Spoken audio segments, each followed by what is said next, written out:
Everyone, आप सभी का स्वागत है मेरे चैनल जिसका नाम है मिसेस आनंद क्लासेस और मैं हूँ स्मृति। तो लास्ट क्लास हमने नेचुरल रिसोर्सेज के ऊपर पढ़ा था, पार्ट 1 कंप्लीट किया था। सॉइल के ऊपर हमने थोड़ा सा डिस्कशन किया था, उसके आगे आज हम लोग कंटिन्यू करेंगे। ओके, तो देखते हैं टॉप सॉइल किसे बोलते हैं? The topmost layer of soil that contains humus and living organisms in addition to the soil particles is called top soil. तो टॉप सॉइल में क्या होता है?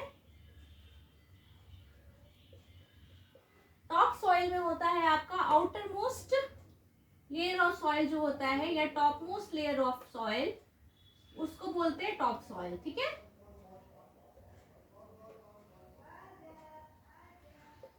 और इसमें क्या होता है? दूसरी चीज क्या होती है इसमें? ह्यूमस होता है, लिविंग ऑर्गेनिजम्स होती है,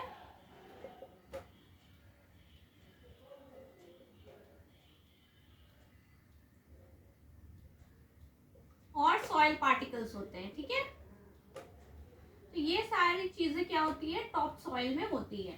top most layer of soil humus होती है, लिविंग ऑर्गेनिजम्स होती है और सॉइल पार्टिकल होती है। ठीक है, the quality of the topsoil is an important factor that decides the biodiversity in that area. तो इसका जो क्वालिटी होता है ना, तो ये डिसाइड करता है कि उस एरिया में क्या बायोडाइवर्सिटी होगा। ठीक है, modern farming practices involve the use of large amounts of fertilisers and pesticides. ये हमने पढ़ा था लास्ट क्लास में कि बहुत ज्यादा फर्टिलाइजर्स और पेस्टिसाइड्स यूज करते हैं। इसके कारण क्या होता है? जो क्वालिटी होती है सॉइल की वो खराब हो जाती है। ठीक है, तो इसको क्या बोलते हैं हम लोग? सॉइल पोल्यूशन भी बोलते हैं। Use of these substances over long periods of time, बहुत ज्यादा टाइम के लिए हम लोग जब यूज करते हैं तो सॉइल स्ट्रक्चर भी खराब हो जाता है। ठीक है, सॉइल में जो माइक्रो ऑर्गेनिजम्स, ये जो लिविंग ऑर्गेनिजम्स हम लोग बात कर रहे हैं, ये सारे किल हो जाते हैं, तो क्वालिटी खराब हो जाती है।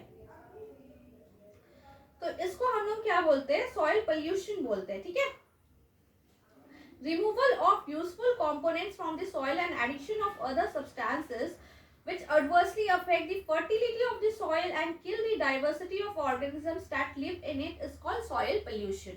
तो removal of soil pollution क्या होता है? removal of useful substances। ठीक है,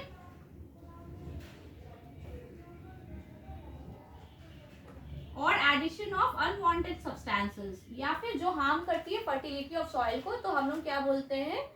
सॉइल इरोजन बोलते हैं या फिर सॉइल पोल्यूशन बोलते हैं। ठीक है, the soil that we see today in one place has been created over a very long period of time. However, some of the factors that created the soil in the first place and brought the soil to that place may be responsible for the removal of the soil too. The fine particles of soil may be carried away by flowing water or wind. ठीक है, if all the soil gets washed away and the rocks underneath are exposed, we have lost a valuable resource because very little will grow on the rock. तो ये बहुत ज़्यादा important होता है। Deforestation करने से मतलब हम लोग जब ट्रीज को कट करते हैं ना, ट्रीज के जो रूट होते हैं वो सॉइल को बाइंड करके रखते हैं, मतलब पकड़ कर रखते हैं। तो इस कारण से क्या होता है? सॉइल इरोजन नहीं होता, मतलब तो सॉइल का जो पार्टिकल्स है वो या तो विंड या तो वाटर के थ्रू नहीं फ्लो होता है। तो इसलिए हमें फॉरेस्टेशन करना चाहिए। जब हम ये डिफॉरेस्टेशन करते हैं तो लार्ज स्केल में क्या होता है? सॉइल एक्सपोज हो जाते हैं। ठीक है, उसको कोई पकड़ने वाला नहीं होता, तो वो बहुत ज़्यादा सॉइल इरोजन होता है। ठीक है, अब ये देखते हैं हम लोग बायो जियो केमिकल साइकिल्स क्या होता है। A constant interaction between the biotic and abiotic components of the biosphere makes it a dynamic stable system. ठीक है, जो interactions होते हैं ना, biotic components, that is interactions between biotic and abiotic components. ठीक है, interaction between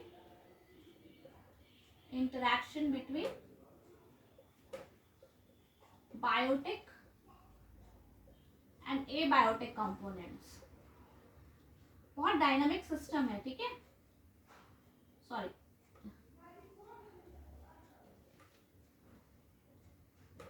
कंपोनेंट्स।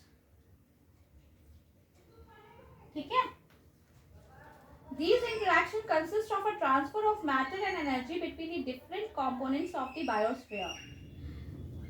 ये जो इंटरेक्शन होता है इसमें क्या होता है, बहुत सारी चीजें ट्रांसफर होती है, जैसे एनर्जी ट्रांसफर होता है या फिर मैटर ट्रांसफर होता है, ठीक है। तो इस टाइप के कुछ कुछ प्रोसेसेस को अभी हम लोग देखेंगे। तो फर्स्ट क्या है, वाटर साइकिल। तो वाटर साइकिल क्या होता है, ठीक है, वाटर साइकिल में क्या होता है अभी हम लोग देखते हैं।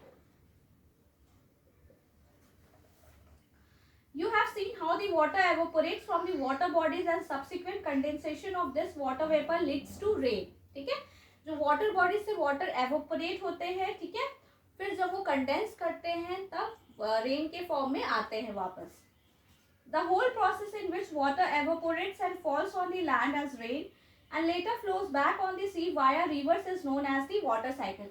तो इस पूरे को क्या बोलते हैं, वाटर साइकिल बोलते हैं। मान लीजिए ये वाटर बॉडी है, तो ये वाटर एवोपोरेट हुआ, एवोपोरेट होके यहाँ पे क्लाउड के फॉर्म में आया, फिर ये कंडेंस होके रेन के फॉर्म में आया। तो इस पूरे साइकिल को क्या बोलते हैं, वाटर साइकिल बोलते हैं, ठीक है।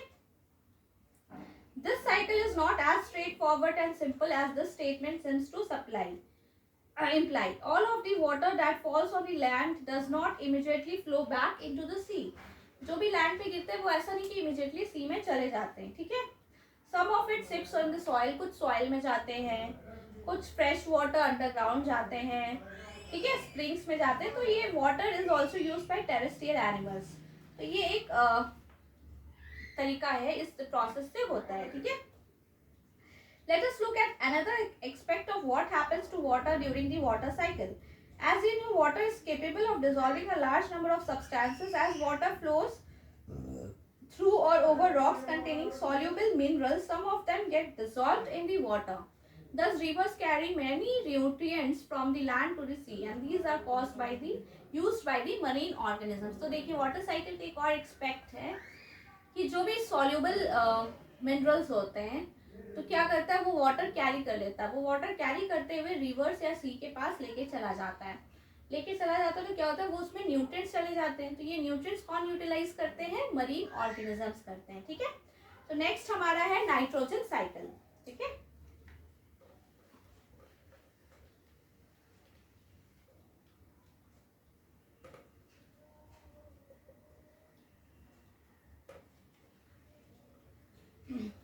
Nitrogen gas makes up 78% of the atmosphere. Nitrogen gas कितना मेकअप करते हैं, हमारे एटमॉस्फेयर में जो मिक्सचर है उसमें 78% नाइट्रोजन गैस है, ठीक है। It is also a part of many molecules essential to life like proteins, nucleic acids and some vitamins. तो नाइट्रोजन कहाँ कहाँ फाउंड होता है ये बताया गया है। Nitrogen is found in other biological important compounds such as alkaloids and urea too. Nitrogen is thus an essential nutrient for all life forms. ठीक है, life forms के लिए बहुत important है नाइट्रोजन भी। However, other than a few forms of bacteria, life forms are not able to convert the comparatively inert nitrogen molecule into forms like nitrates and nitrites, which can be taken up and used to make the required molecules. This nitrogen fixing bacteria may be free living or may be associated with some species. देखिए सब type के bacteria जो होते हैं ना nitrogen को convert नहीं कर पाते हैं, ठीक है। किसमें, नाइट्रोजन मॉलिक्यूल्स को कन्वर्ट नहीं कर पाते हैं, नाइट्रेट्स में या नाइट्राइट्स में, जो कि यूज हो सकता है और रिक्वायर्ड मॉलिक्यूल्स फॉर्म कर सकता है। तो इसमें जो कन्वर्ट होता है ना, conversion of nitrogen molecules to किसमें, नाइट्रेट्स और नाइट्राइट्स, ठीक है। तो ये नाइट्राइट्स, ठीक है। तो ये कुछ ही बैक्टीरिया कर पाते हैं, तो इसको क्या बोलते हैं, fixing of nitrogen.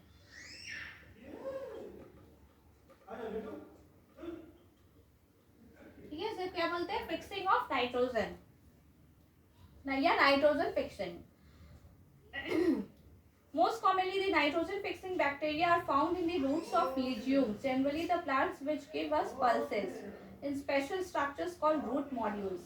Other than these bacteria, कौन सा बैक्टीरिया कर पाते हैं, जो बैक्टीरिया रूट्स ऑफ लेज्यूम्स में पाए जाते हैं, रूट्स ऑफ लेज्यूम्स। ये जो पल्सेस होते हैं ना, ये इसी में से हमें मिलता है, ठीक है, बैक्टीरिया, ठीक है। Okay. The only other manner in which then nitrogen molecule is converted to nitrates and nitrites is by a physical process. During lightning, the high temperature and pressures created in the air convert nitrogen into oxides of nitrogen. These oxides dissolve in water to give nitric and nitrous oxide acids and fall on land along with rain. These are then utilized by various life forms. देखिए, तो एक ही physical process से हो सकता है. तो जो हमारा एटमॉस्फेयर में नाइट्रोजन है वो कन्वर्ट होता है किसमें, लाइटनिंग में. लाइटनिंग के दौरान, लाइटनिंग जब होता है तो हाई टेम्परेचर और प्रेशर की वजह से जो एयर का नाइट्रोजन है वो नाइट्रेट्स में, ऑक्साइड्स ऑफ नाइट्रोजन में कन्वर्ट होता है. ये ऑक्साइड्स ऑफ नाइट्रोजन जब डिजॉल्व होता है वाटर में तो नाइट्रस या नाइट्रिक एसिड बनता है और ये तब फॉल होता है और फिर ये यूटिलाइज होता है लाइफ फॉर्म्स में. What happens to the nitrogen once it is converted into forms that can be taken up and used to make nitrogen containing molecules? Plants generally take up nitrates and nitrites and convert it into amino acids which are used to make proteins. Some other biochemical pathways are used to make the other complex compounds containing nitrogen. तो इसी तरीके से जो होता है वो different process है जिसमें नाइट्रोजन यूज होता है. ठीक है. अब देखिए, different type of bacteria converts the nitrates and nitrites into elemental nitrogen. Thus there is a nitrogen cycle in nature. तो इस तरीके से एक साइकिल है. तो जो मैंने बताया बैक्टीरिया कन्वर्ट करते हैं तो इस तरीके से कन्वर्ट होता है. जैसे आपके बुक में दिया हुआ है, नाइट्रोजन एटमॉस्फेयर में होता है, फिर फिक्सिंग ऑफ नाइट्रोजन होता है, या फिर प्रोटोप्लाज्म जो ग्रीन प्लांट्स लेते हैं, फिर एमिनो एसिड्स बनता है, एमोनिफिकेशन, एमोनिया बनता है, एमोनिया से नाइट्राइट्स बनता है, नाइट्रेट्स बनता है, डीनाइट्रिफिकेशन होता है, मतलब नाइट्रोजन उससे निकलता है, फिर नाइट्रोजन एटमॉस्फेयर में जाता है. तो इस तरीके से साइकिल चलता रहता है. ठीक है. अब हम लोग देखते हैं कार्बन साइकिल.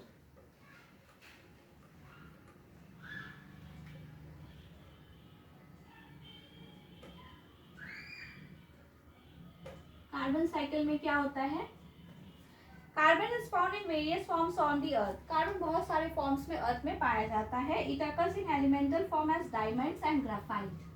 डायमंड और ग्राफाइट में एलिमेंटल फॉर्म में होता है, एलिमेंट के फॉर्म में. ठीक है. मिक्स्ड फॉर्म में नहीं, एलिमेंट के फॉर्म में होता है. In the combined state it is found as carbon dioxide जो हमारे एटमॉस्फेयर में पाया जाता है, carbonate and nitrogen carbonate, salt जो मिनरल्स में पाए जाते हैं. ठीक है. Carbon is incorporated into life forms through the basic process of photosynthesis which is performed in the presence of sunlight by all life forms that contain chlorophyll. जो photosynthesis plants करते हैं ना प्रोसेस, जिसमें वो ऑक्सीजन देते हैं and carbon dioxide atmosphere से लेते हैं, तो ये वही बता रहा है.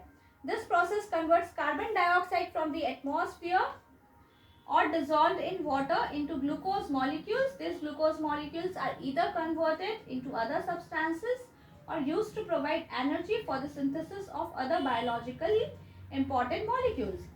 तो ये क्या होता है, ये कार्बन डाइऑक्साइड लेते हैं और उसको कन्वर्ट करते हैं ग्लूकोज मॉलिक्यूल्स में और इन प्रोसेस ऑक्सीजन एटमॉस्फेयर में प्लांट्स देते हैं. ठीक है. इसलिए प्लांट्स बहुत ज़रूरी है. सो स्टूडेंट्स, आप लोग हर कोशिश कीजिए अपने बर्थडे पे या फिर कुछ ऐसे ओकेजन पे जब वर्ल्ड एनवायरनमेंट डे होता है तब एक प्लांट, एक पौधा प्लीज़ अपने सोसाइटी में या कहीं भी लगाइए. Okay. The utilisation of glucose to provide energy to living thing involves the process of respiration in which oxygen, जो मैंने आपको बताया, back into carbon dioxide. Oxygen may not be convert glucose back into carbon dioxide. This carbon dioxide then goes back into the atmosphere. तो ये carbon dioxide जो होते हैं utilise नहीं होते, वो फिर से एटमॉस्फेयर में जाते हैं. Another process that adds to the carbon dioxide in the atmosphere, the process of combustion. जैसे जो combustion होता है ना, मतलब जलाना. ओके. फ्यूल्स को जब हम जलाते हैं, बर्न करते हैं, तो एनर्जी मिलती है. ठीक है. एनर्जी के लिए हम लोग फ्यूल्स को बर्न करते हैं. एनर्जी किस में चाहिए? ट्रांसपोर्टेशन में चाहिए आपको, इलेक्ट्रिसिटी के लिए चाहिए, हीटिंग के लिए चाहिए, कुकिंग के लिए भी एनर्जी चाहिए. ठीक है. बहुत सारे इंडस्ट्रियल प्रोसेसेस है जिसमें आपको एनर्जी चाहिए होता है, तो कार्बन डाइऑक्साइड एनर्जी प्रोवाइड करते हैं. In fact, the percentage of carbon dioxide in the atmosphere is said to have doubled. क्यों double हो गया atmosphere में carbon dioxide? Since the industrial revolution when human beings started burning fossil fuels on a very large scale, बहुत large scale में जब हम लोग burn करना start कर दिए fuels को, fossil fuels को, तो कार्बन डाइऑक्साइड हमारे एटमॉस्फेयर में कुछ ज़्यादा ही बढ़ गया. ठीक है, तो अब हम लोग देखते हैं ग्रीन हाउस इफेक्ट क्या होता है. What is this green house effect?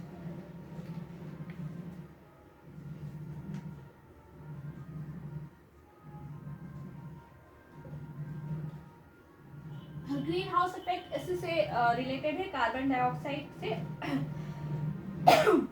Recall the reading taken by you. Heat is trapped by glass and see, देखिए क्या होता है. Heat is trapped by glass and hence the temperature inside a glass enclosure will be much higher than the surroundings. This phenomenon was used to create an enclosure where tropical plants could be kept warm during the winters in colder climates. Such enclosures are called greenhouses. Greenhouse किसको बोलते हैं? जैसे glass है ना, किसी चीज को हमें बहुत वार्म रखना है, ठीक है, तो हम लोग कैसे वार्म करते हैं? वो जो हीट जो ट्रैप करता है ग्लास, ठीक है, इसके कारण जो सराउंडिंग है वो ठंडी रहता है बट उसके अंदर गर्म रहता है. तो वो ऐसा इंक्लोजर जिसके अंदर गर्म रहे, बेसिकली ट्रॉपिकल प्लांट्स के लिए हम लोग यूज करते हैं ताकि विंटर्स में उन्हें वार्म रख सके. तो इसे ग्रीन हाउस बोलते हैं. उस हाउस को क्या बोलते हैं जिसमें ट्रॉपिकल प्लांट्स रहते हैं, उसे ग्रीन हाउस बोलते हैं. ठीक है, green house. Such enclosures are called greenhouses. Greenhouses have also lent their name to an atmospheric phenomenon. इसका एक atmospheric phenomenon भी है. ठीक है, some gases prevent the escape of heat from the earth. देखिए कुछ gases है जो earth से जो heat है ना वो escape करने नहीं देते हैं. ठीक है, some gases are there.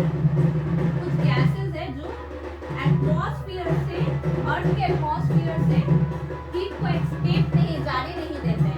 gases को greenhouse gases बोलते हैं. ठीक है, an increase in the percentage of such gases in the atmosphere would cause the average temperature to increase worldwide and this is called the greenhouse effect.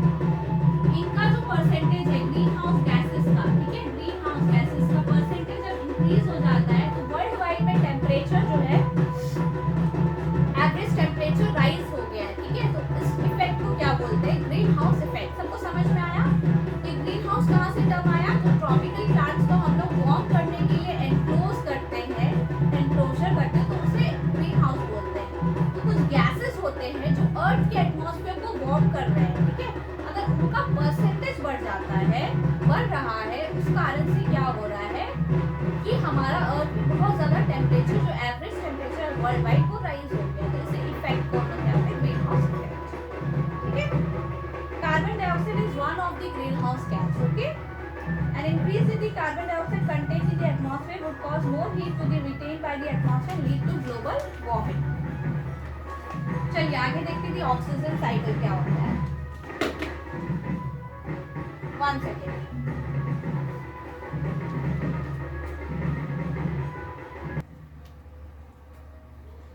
Oxygen cycle क्या होता है? Oxygen is a very abundant element on our earth. Oxygen बहुत ही important है, हमें सांस लेने के लिए, ब्रीथ करने के लिए ऑक्सीजन चाहिए. तो 21% ऑक्सीजन है. ठीक है, it is also occurs extensively in the combined form in the earth crust. Air के फॉर्म में भी है कार्बन डाइऑक्साइड में. In the crust it is found as oxides of many most of the metals and silicon, carbonate, sulphates. इस form में, combined form में earth crust में है. But when we talk of the oxygen cycle, we are mainly referring to the cycle that maintains the level of oxygen in the atmosphere. क्या होता है इससे? Level of oxygen in the atmosphere. ठीक है, oxygen cycle का मतलब होता है कितना लेवल ऑफ ऑक्सीजन चाहिए हमें एटमॉस्फेयर में. Oxygen from the atmosphere is used up in 3 processes. 3 processes में यूज होता है. Combustion, respiration and in the formation of oxides of nitrogen. Oxygen is returned to the atmosphere in only one major process, that is photosynthesis, and this forms the broad outline of the oxygen cycle. ठीक है, broad outline क्या है? 3 process में atmosphere से oxygen जाता है. पहला क्या प्रोसेस है? respiration,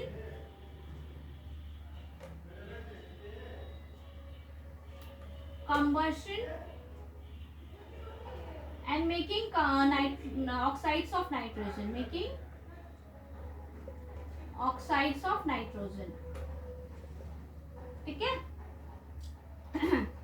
और अर्थ से एटमॉस्फेयर में कैसे जाता है सर, फोटोसिंथेसिस। तो ये ब्रॉड साइकिल है ऑक्सीजन का। ठीक है, अब हम लोग देखते हैं, though we usually think of oxygen as being necessary to life in the process of respiration, especially bacteria are poisoned by elemental oxygen. In fact, even the process of nitrogen fixing by bacteria does not take place in the presence of oxygen. Nitrogen जो fixing करते हैं bacteria वो absence of oxygen में करते हैं। ठीक है, अब हम लोग लास्ट टॉपिक आज का देखेंगे। अगर आपको मेरा चैनल, आपको मेरे कॉन्सेप्ट्स में इंटरेस्ट आ रहा है, कॉन्सेप्ट्स आपके क्लियर हो रहे हैं, तो आप लोग क्यों सब्सक्राइब नहीं कर रहे students? Kindly subscribe to my channel Mrs Anand classes. मैं आपको अच्छे से पढ़ा रही हूँ और एक्सपेक्ट करती हूँ कि आप बहुत अच्छे से देखें मेरे वीडियोस को और अपने फ्रेंड्स के साथ शेयर करें।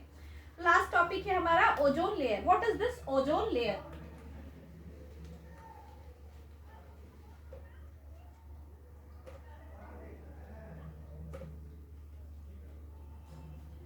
Elemental oxygen is normally found in the form of diatomic molecule, जो हमें पता है O2 के फॉर्म में पाया जाता है।